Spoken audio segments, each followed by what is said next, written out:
Hi, it's me again with Corel Draw Tips and Tricks, and this is part 3 of this series on drawing this window and these bricks. And this is relatively pretty easy. I just took a rectangle and drew the first brick. The picture's kind of blurry. And then I turned a rectangle into a curve, and I can manipulate the corners to make it kind of an angle of the brick. And I still don't know exactly if he's cutting this out or engraving it, the person I'm trying to help. But all you do is just, I made a duplicate and I've turned my rotation to the center of the page, and then I'm just going to rotate it up to the next brick.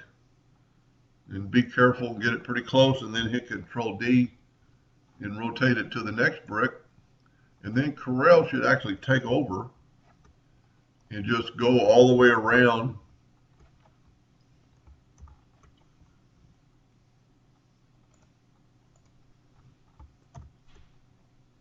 my laptop sometimes doesn't keep up.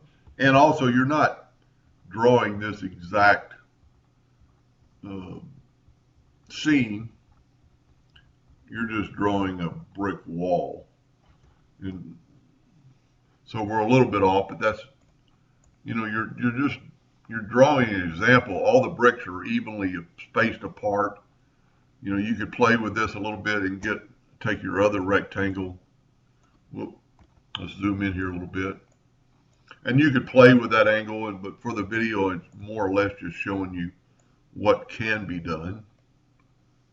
Of course, I draw everything in hairlines, so we're going to change this to, I believe I made the other ones 4 points in black.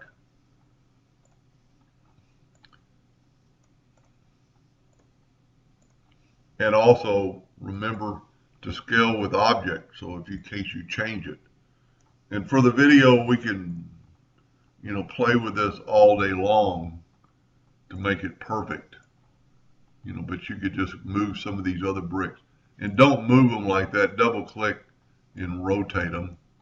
And you could go through there and adjust them all and get them more perfect. But you got to remember, you're building a brick wall. So let's see what it looks like without I must have had a duplicate of that wall. That looks pretty good. Of course, I would play around with that. This brick's on the outside. We're a little bit tight up here and we're loose on the corners. So you can play with your rotation. But then you're set to go and just keep going with that and kind of zoom in and draw the next brick. And the next brick's kind of staggered.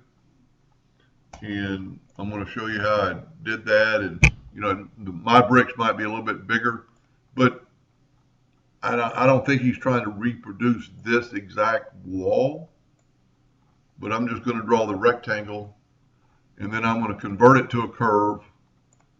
And then I can take my nodes and move them around. Even though the bricks probably aren't at a slope, I think that's how you kind of got to do it. At least the first one. Maybe the other ones are more square, and you could do that too. Just draw a rectangle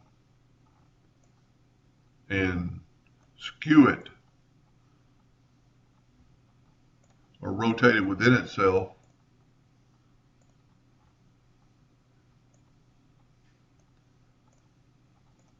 That's probably better how it's done right there. And then actually shaping the bricks but the first one would be okay.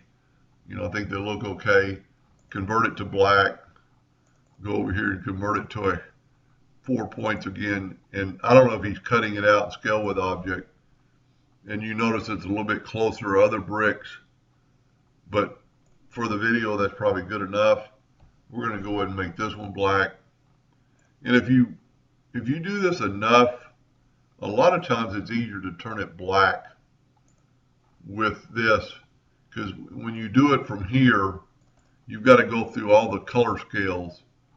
And if black doesn't happen to be on top, then you got to go through it. So if you do it up here on the toolbox, And then just do this next layer the same. I don't think too many people are going to be watching this going, I'm going to make a brick wall, but it might give you some ideas on some other things. And you can see how we're kind of staggered, so I'm going to bring it down just a hair. I really want it to be away from there, but that's good enough for the video. And then just Control D and make a duplicate of that guy. Move the rotation. I have to back up here. And when you started this, you should have, maybe started with an index line so you would know where the center of the page is, or center it'll actually snap to the edge and then center. I'm a little bit off center from there, and that might be what our problem is. But then just take it, double click on it, and I don't know if we've made a duplicate. We did. And then Control D and just move it up. And as you're going along, just kind of check to see if you're too close to these other ones, because you want some mortar. You want some mortar in there, so you could always back up and start this guy a little bit further out. And just remember, I don't think we're building this wall. I think we're just building a wall. And then Control D and make a duplicate of that guy. Move the rotation to that center. And then rotate him up. Control D, Control D, Control D. And you could Control D. My laptop at some point is going to not like this. It's slow, old and slow, but looks like it's working pretty good. But we might be off on our angle. No, we're pretty good. But same thing here, we're a little bit off. Now let's just take the bricks away, or the wall away. And I wouldn't suggest doing that. I would suggest nudging it over. That looks pretty good. It looks just like that. Do one more course. Now there are some bricks turned the other direction for strength, I guess. You could just take those out and then make them longer. And then the other brick courses would be very easy. They might have some sort of angles on them that when they cut them, and they did, and you're going to have to, just kind of take your rectangle tool and make a rectangle, and then turn it into a curve, and then you can move your shapes. That white line's a ghost figure, not really there. When you double click on that, it'll go away. But that's how I would do it. I hope that helps him a little bit, and thank you for watching.